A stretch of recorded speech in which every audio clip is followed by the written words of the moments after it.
So now I am going to read the instructions to you, and then you will be given a... I'm sorry, can we approach? Yeah, you may.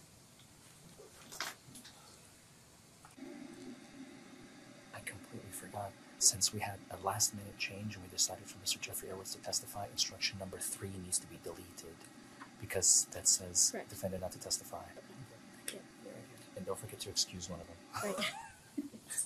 Okay, yes, I'll go.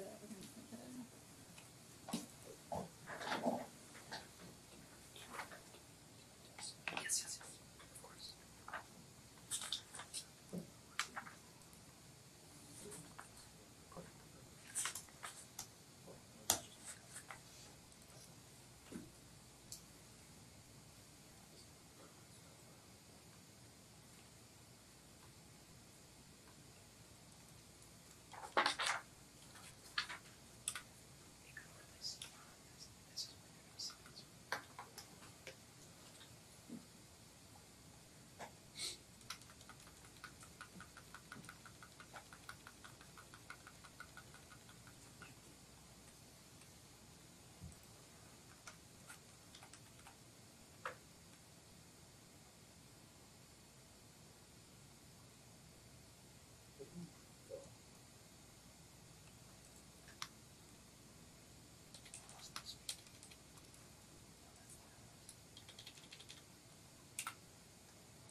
You'll discard the other copy? The other copy.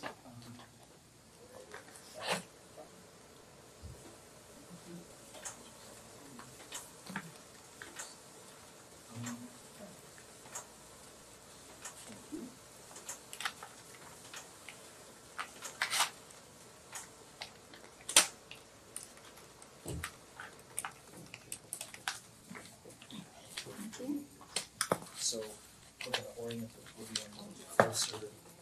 It's okay. I got enough. Yeah, it's okay.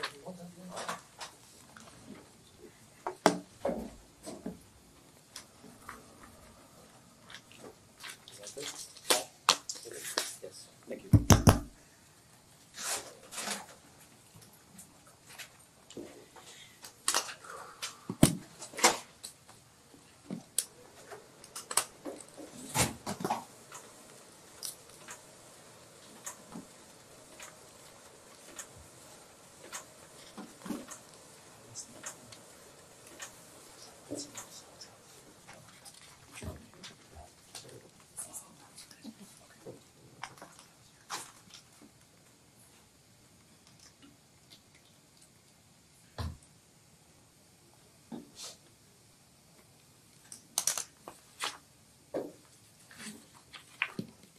Can you lay the original? Yes, ma'am. Thank you. You want these taken up, John? Yeah, you can throw that away. Alright, so I'm now going to read the jury instructions to you, and then the attorneys will make their closing arguments. Okay? So, this is case number 22T026147, the Commonwealth of Kentucky versus Jeffrey Edwards. Under the evidence presented to you in this case, you may find the defendant, Jeffrey Edwards, not guilty, or you may find him guilty of of the following offense: operating a motor vehicle under the influence of alcohol. Instruction number 1: operating a motor vehicle under the influence of alcohol. You will find the defendant, Jeffrey Edwards, guilty under this instruction if and only if you believe from the evidence beyond a reasonable doubt all of the following: A, that in Jefferson County, Kentucky, on or about October 2nd, 2022, he operated or was in physical control of a motor vehicle and while under the influence of alcohol. If you find the defendant guilty under this instruction, you shall fix his punishment at confinement for not less than 48 hours nor more than 30 days, at a fine of not less than $200 nor more than $500, or at both confinement and fine in your discretion. Instruction number 2, presumption of innocence. The law presumes a defendant to be innocent of a crime, and the criminal complaint shall not be considered as evidence or as having any weight against him. You shall find the defendant Jeffrey Edwards not guilty unless you are satisfied from the evidence alone and beyond a reasonable doubt that he is guilty. If upon the whole case you have a reasonable doubt that the defendant is guilty of a charge, you shall find the defendant not guilty. Instruction number 3, unanimous verdict. The verdict of the jury must be unanimous. It must be signed by one of you as the foreperson. You may use the forms provided at the end of these instructions in writing your verdicts. So, on the verdict form, which is the last page, it's going to read, verdict under instruction 1. The first one is, we, the jury, find the defendant not guilty under instruction 1. If that is your verdict, the foreperson would sign there. If the next line is confinement only, we, the jury, find the defendant guilty under instruction 1 and fix his punishment at confinement in the county jail for a period of blank hours/days, not less than 48 hours, and no more than 30 days. If that is your verdict, then the foreperson would sign there, and you would have to fill in the period of confinement within that range that you choose.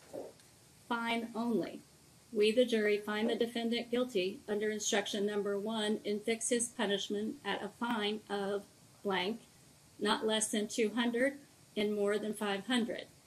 And if that is your verdict, the foreperson would sign there, and you would set the fine between $200 and $500.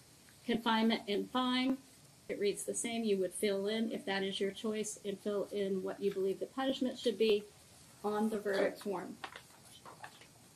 And so, at this point, we're going to do the closing arguments. Thank you very much, First for the defense, Mr. Hitch.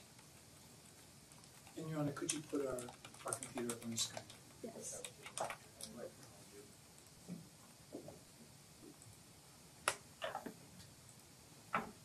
Can you all see that? Can anybody not see it?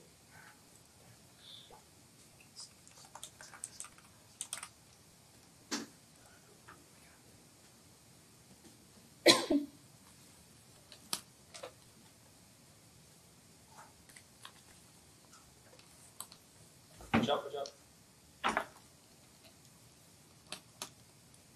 No blood, no medical attention. The law presumes Mr. Edwards to be innocent. He doesn't have to prove anything. He's as innocent at that first moment that we've been here. You shall find Mr. Edwards not guilty unless you are satisfied from the evidence alone and beyond a reasonable doubt that he is guilty.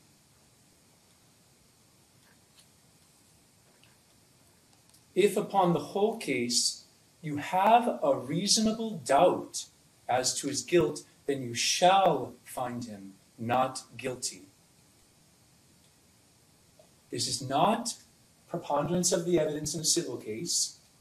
This is not clear and convincing evidence, or where they take away your children. This is beyond a reasonable doubt, the highest standard in the land. No blood, no medical attention. Let's talk about reasonable doubts in this case. No smell of alcohol on Mr. Edwards' breath. No smell of alcohol on his person. Officer Purcell stated this 3 times. Not only Officer Purcell, but Sergeant Kemp didn't smell any alcohol, or it would have been in Officer Purcell's citation. The 2 drivers, a little aside that we saw in the video, I can't smell anything on him, man. No, I can't smell anything. 5 people on the scene can't smell any alcohol, and then, unknown to me, Officer Payne at the end is saying, I can smell alcohol. There's reasonable doubt in this case. There's no smell of alcohol in his vehicle. it's reasonable doubt. You heard Officer Purcell testify that he didn't even bother to search his vehicle after arresting him for a DUI. There's no evidence of alcohol in his vehicle. That's reasonable doubt. He must be on, portable breath test. The officer makes no effort to confirm. It's as simple as pulling out a little thing you keep in your glove box. Coming out, hey, blow into this, man, on the scene. Officer Purcell said he doesn't even have one in his vehicle. When was the last time Officer Purcell even conducted a DUI investigation? I think it had been 11 years since he even had been trained in it. He makes no effort to confirm the presence of alcohol. This is standard DUI procedure. That's reasonable doubt. He must be on something else, because I can't smell alcohol on you. There's no evidence of marijuana. No evidence of marijuana on his breath, on his person. It's reasonable doubt. There's no evidence of, no smell of marijuana in his vehicle. Reasonable doubt. And in that search that was never conducted, there's no evidence of marijuana. How about some other drug? A prescription drug? Maybe he patted him down, right? And checked his pocket or checked his glove box. No, he didn't do any of that. There's no evidence of any other drugs. Not on his person, not on his vehicle. When it comes to impairment while driving, that is reasonable doubt. Officer has no advanced DUI training. Reasonable doubt. He's not a drug recognition expert. Reasonable doubt. And I think he testified, they can't even call someone in the whole city of Louisville. There's no one who could assess whether or not he was on a drug. It's crazy. No emergency medical help. There was a collision with no airbag. He's bleeding from his face. His teeth are broken. I believe the nurse said, yeah, it's really bad. And he doesn't even call an ambulance? Intoxication, quote unquote, is a concussion. He clearly needed help. And he didn't get it. It's reasonable doubt.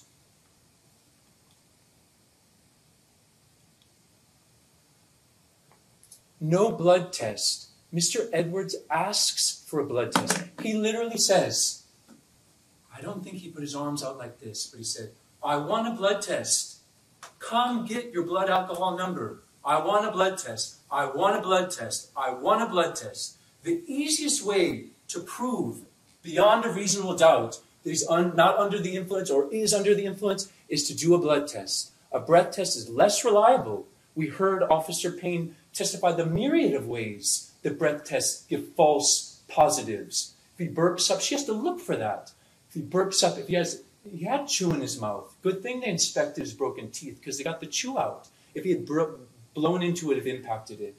Breath tests are less reliable. It's not appropriate. If he thinks he might be on something else and he has blood, let's get you to a hospital and let's get a blood test, man. And he's like, thank you, that's what I want. And he's like, good, win-win. And then the jury has a number and you either got him or you don't. But somehow we're here he refused. He's like, it's not a refusal. Mr. Edwards says it's not a refusal, 3 times. Do a dang blood test. Officer Payne testified. It's in her choice. Are you willing to submit to a test of your breath or blood? I want blood. And he's like, all right. She chose that. It might be fine for her to rationalize her job well, I'm not required to do it, whatever. But we're here in a court of law, and they've got to prove with evidence beyond a reasonable doubt. And they just don't have a number? No blood test. That is reasonable doubt. And corresponding with that, no blood alcohol number. They have no clue. 5 or 6 beers. They didn't know when. They didn't know how heavy he is. They don't know how much food he ate. They don't know anything. We provided that testimony. that he drank the night before. They didn't prove that beyond a reasonable doubt.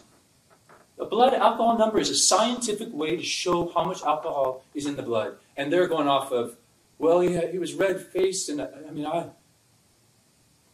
they had the opportunity.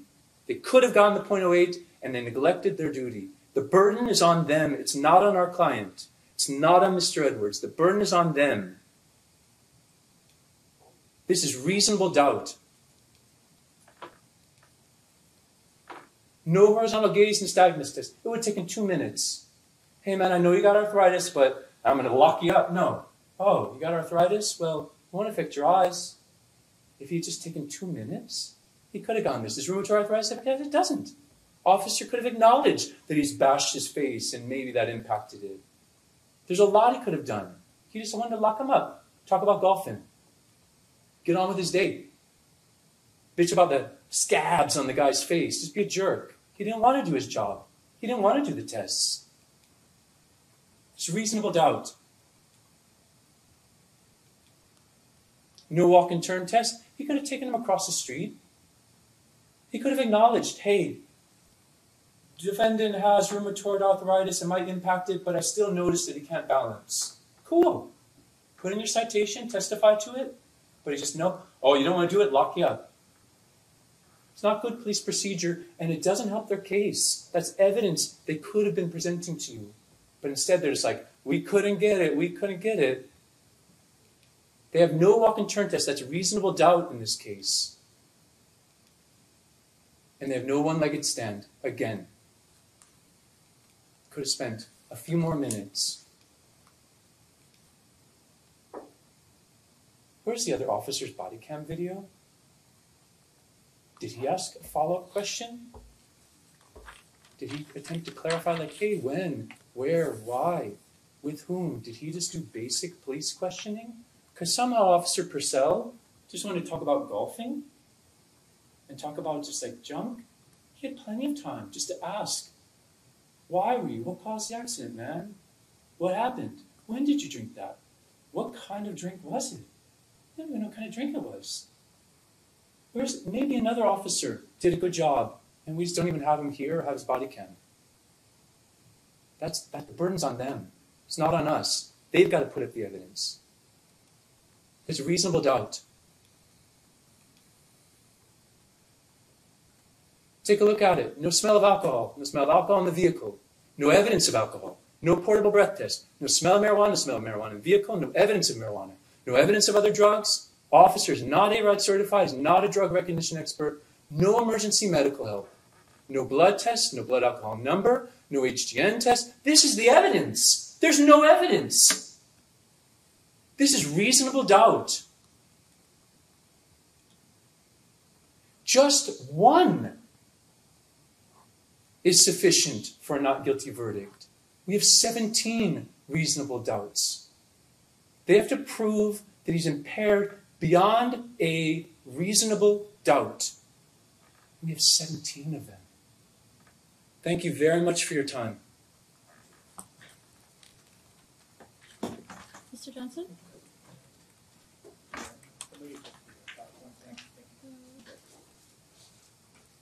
Do you want to use it? This case is not about whether you think Mr. Edwards is a nice guy. This case is not about whether you think maybe you feel bad for him because of his medical conditions. This case isn't about who's got the better legal team. It's not about whether you think Officer Purcell should have taken the guy from Subway to the hospital. It's been about 15 minutes on that.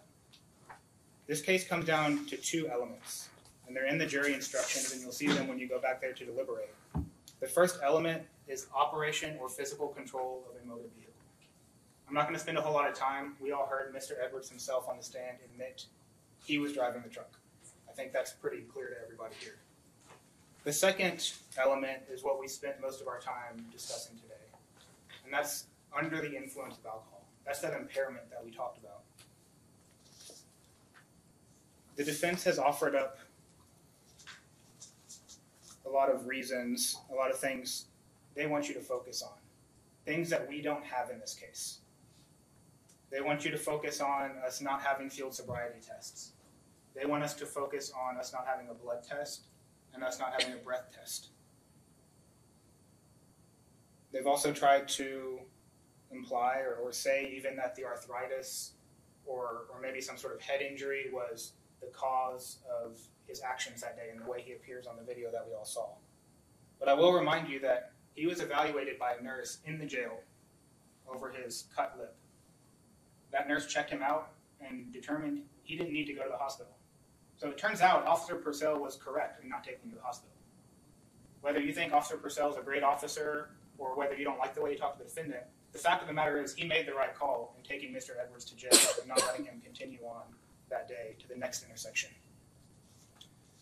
But that's enough about evidence that we don't have, because I want to focus on the evidence we do have. Mr. Hitch is correct in that the burden is on us to prove beyond a reasonable doubt that Mr. Edwards was impaired.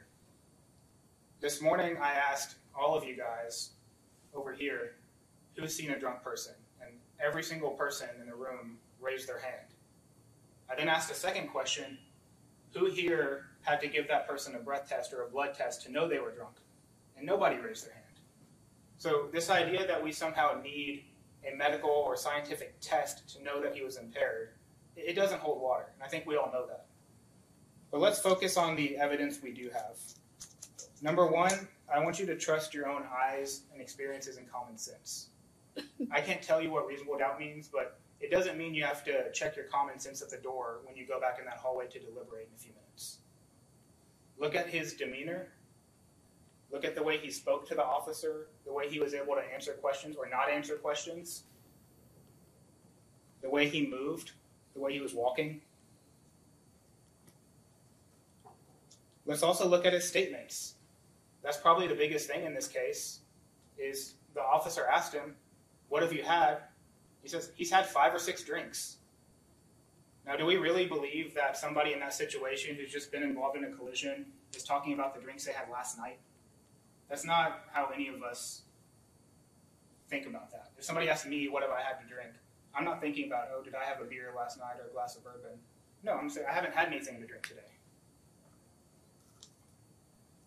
His explanation of that defies common sense. But maybe the best evidence to know that if somebody is too impaired to drive is, let's look at how they drove, okay? Let's not forget the collision here and those 2 gentlemen who were at the red light. We're talking about Preston Highway, red light, speed limit's maybe 45, I don't know. It's broad daylight, it's 1 o'clock in the afternoon. I don't think you could come up with better weather conditions to be driving. And Mr. Edwards plows his pickup truck into the back of that first car at a high enough rate of speed that it knocks it into the second car. So we have 2 people whose vehicles are damaged, their day is ruined. They now have to deal with this mess that he's caused. So look at his driving, if you want to know if he was impaired. The defense theory of the case is essentially that despite having 5 or 6 drinks, that had nothing to do, it didn't impair him. It had nothing to do with the collision he caused. He was just petting his dog and ran into those people. That defies common sense. Trust your instincts, trust your common sense, trust the evidence in this case that we've presented to you. Your Honor, may we approach?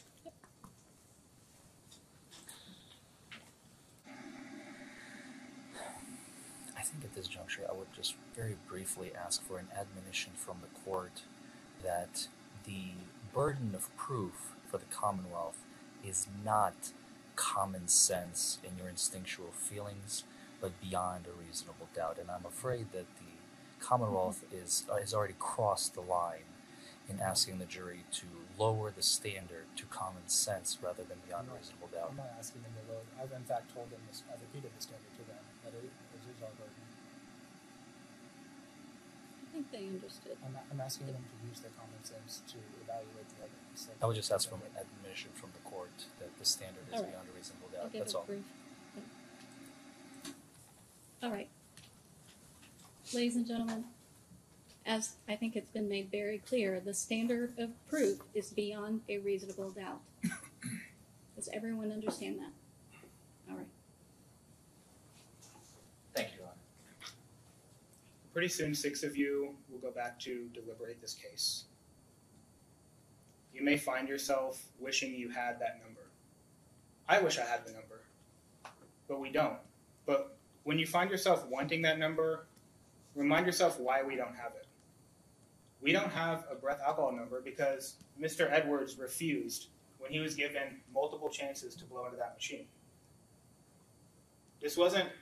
He wasn't tricked into refusing, okay? He was given a chance to blow in that machine, and he didn't want you to know the number. He wasn't keeping it from me. He wasn't keeping it from the officer or from the judge. He was keeping it from you because it would have helped you make a determination in this case. So if you find yourself questioning, man, I wish we had a number, remember why. Remember that he refused field sobriety test. Remember that he refused a breath test. And then had he done a breath test, according to Officer Payne, he would have been given the blood test he supposedly wanted. But he didn't want any of that to come in, so he refused everything.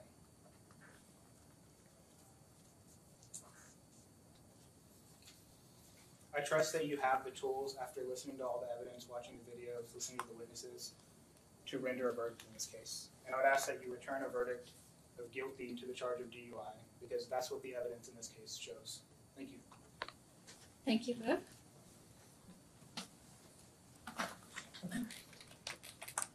Counsel, please approach.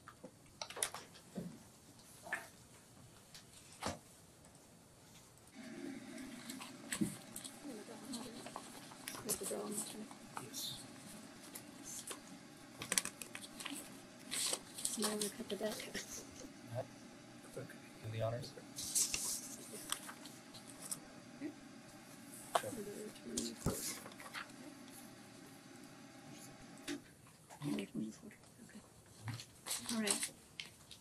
All right. At this point, I have to excuse one of you as an alternate. So that's always kind of awkward because you've sat here through all this and then you don't get to sit through the deliberation. So I apologize if this is somewhat a bit offensive. But Mr. Gish, you were pulled randomly as the alternate, and so you will be excused. And you can actually, is this your second week? Yes. Okay, I think you are finished. Okay? Done. All right. Thank you so much for your service, sir. Your Honor, do you have any objection to us having a conversation outside? Yes, we're going to, well, you can ask him if he'd like to stay, but. Okay. Thank you. All right. Mr. Dean. Yes, me. Okay, so you have the jury instructions right in front of you, and I am going to read to you. The case is now being submitted to you. Upon reaching the jury room, you should first select a foreperson who will act as your presiding officer. In order to return a verdict, each of you must agree, meaning it must be unanimous and in writing. And those are the forms on which you must write your verdict. Every juror should be given the opportunity to state or discuss their views. Upon retiring for the deliberation, you will take the instructions with you. You will be provided with written instructions in the original set of instructions. They are my signature, and they are also, I have my initials on each page. The verdict forms attached to the instruction is the back page. Please read those instructions very carefully and fill out the verdict form carefully. If during the course of your deliberations you feel the necessity for further information, you should inform the sheriff, who will advise the court, but all of the evidence has been presented. So I'm going to swear the sheriff. All three of us. All right, if you will all raise your right hands. Do you swear that you will keep this jury together to allow no one to speak to them and that you will not communicate to them about this case? I will. All right, thank you all. And so, Can we approach? yes. I don't think it's going to be an issue, but could we just remind them that they're not to use the Yes, phone I'm going to to tell them do that. I was it? just getting ready to say that. So one thing is, before you go into the jury room, if you must text someone or give any messages to anyone, I'm going to ask you to do that before you go into the jury room. And you are not to be using your cell phones when you're in the jury room. You cannot obviously not do any independent investigation. You can't be researching or anything like that while you're in the jury room. Your cell phone should be off. Okay? And then when you have reached a verdict, you can tell the deputy you'll be outside the door. Can we leave our things in here? Yes, you can leave your things in here, and there is a restroom back here as well. Okay, so I have a question.